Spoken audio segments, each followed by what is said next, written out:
যুবক সমাজের অবস্থা একদম বেহাল দশা। এই তো গতকালকেও আমি মোবাইলের মধ্যে দেখছি এবং সেভ করে রাখছি, গেমস খেলতে খেলতে ছেলেটা এত পাগল পারা হয়ে গেছে যে গেমস খেলার মধ্যে মা বাবা বাধা দিছিল, এই কারণে দুজনের মাইরে ফেলাইছে। নাউজুবিল্লাহ। বুঝতে পারছেন?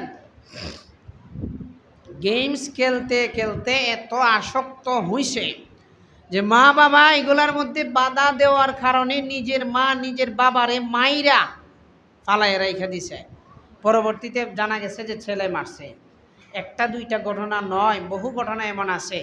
যুবকরা যদি দিনের পথ থেকে চলে যায়, সমাজটা একদম নষ্ট হয়ে যাবে তাড়াতাড়ি। যুবক যারা আছেন মোবাইলের প্রতি আসক্ত হয়ে গেছেন, গেমস খেলতেছেন, টাকা ইনকাম করতেছেন, হালাল না হারাম কোনোদিন খোঁজ খবর নিছেন না। আজকে বইলা দে, গেমস খেললে টাকা, কোনো হালালের কোনো পদ্ধতি নাই, সম্পূর্ণ হারাম। আপনি কাজ করে খান না। তো এই জন্য যারা আছেন, যুবক সম্প্রদায় যারা আছেন, যুবকরা যারা আছেন, এই গেমস থেকে চলে আসেন। গেমস এমন একটা জিনিস, আমি বলি দেখেন, গেমস এমন একটা জিনিস আসক্তি সৃষ্টি করে। এই পরিমাণ আসক্তি হয় যে গেমস খেলতে খেলতে ট্রেন তার উপর দিয়ে চলে গেছে বলতেই পারে না, এমন হয়েছে। গেমস খেলতেছে ট্রেনের লাইনের মধ্যে বৈশা, ট্রেনে যে এত স্পিডে আওয়াজ দিতেছে, তারপরে তার কানের মধ্যে যায় না। কেন? কারণ এই দিকে সম্পূর্ণ মনোযোগ।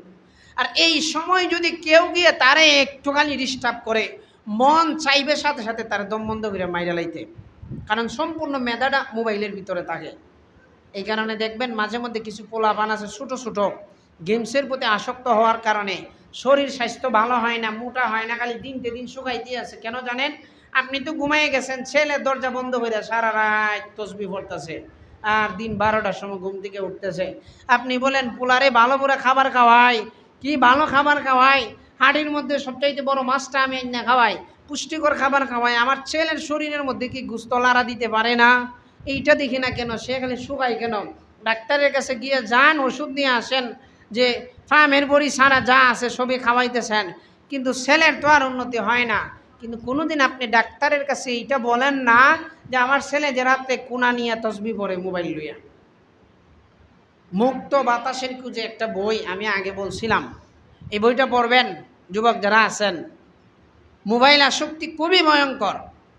আমরাও মোবাইল ব্যবহার করি এবং এইটার একটা ভালো দিক আছে, কিন্তু দিকটা যখন একদম খারাপের দিকে চলে যায় তখন এটা অনেক কষ্টকর, অনেক বিরক্তিকর, যান যাওয়ার জন্য যথেষ্ট।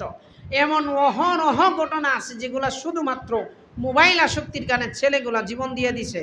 কারণ মা বাবা যখন তার ভালো দেখতে চায় যে ছেলেটা সারাদিন মোবাইলের তলে পইরা থাকে, পড়ালেখার মধ্যে গিয়ে শয়তানি করে, তারে বাধা দেয়, তখন তার কাছে মা বাপ কষ্টকর হয়ে যায়। তখন না পারে মা বাপরে কিছু বলতে, না পারে কিছু করতে, তখন নিজেই বুলেট খায় মারা যায়। আর অনেক ছেলেরা তো নিজের মা বাবারই মাইরে ফেলতেছে। এই জন্য ভাই দুস্থ বুজুর্গ যারা আছেন, আপনাদের যুবক ভাই হিসেবে আমিও একটা যুবক, আপনাদের দরদের ভাষায় বলতেছি, একটা সময় বিবেককে কাজে লাগাইবেন। আর এই গেমসের ফলে দুইটা ক্ষতি হয়, মগজের মধ্যে ক্ষতি হয়। যারা সর্বদা মোবাইলের দিকে তাকায় থাকে তাদের একটা সমস্যা হইলো মাথা ব্যথা করে বেশি। লেন্স, এগুলো মুরব্বীরা বুঝবেন না। চোখ যখন সরাসরি রাত্রে লেন্স বরাবর হয় তখন এটার মধ্যে এফেক্ট পড়ে, পরবর্তীতে ব্রেইনের মধ্যে ছাপ পড়ে। এমনও ছেলে দেখছি ছোটো শিশু বাচ্চা, কিন্তু মোবাইল খেলতে খেলতে এত আসক্ত হয়েছে, হাতের মধ্যে স্যালাইন লাগায়া অজ্ঞান করে ফালাই রেখে দিছে, তারপরেও ছেলে এইভাবে করতেছে। কেন? ওই যে করছে, এইদিকে না এইদিকে, এই মুখরে মার তো মুখরে মার, এইগুলো যে বলছে তার ব্রেইনের ভিতরে গিয়া, মেধার ভিতরে গিয়ে ঢুকে গেছে।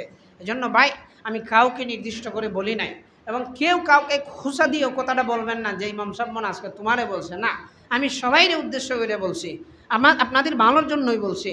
এই জন্য এই কাজটার থেকে বেঁচে থাকবেন, যত বেশি এইটার থেকে বেঁচে থাকবেন তত বেশি আপনি সুন্দর জীবন কাটাইতে পারবেন।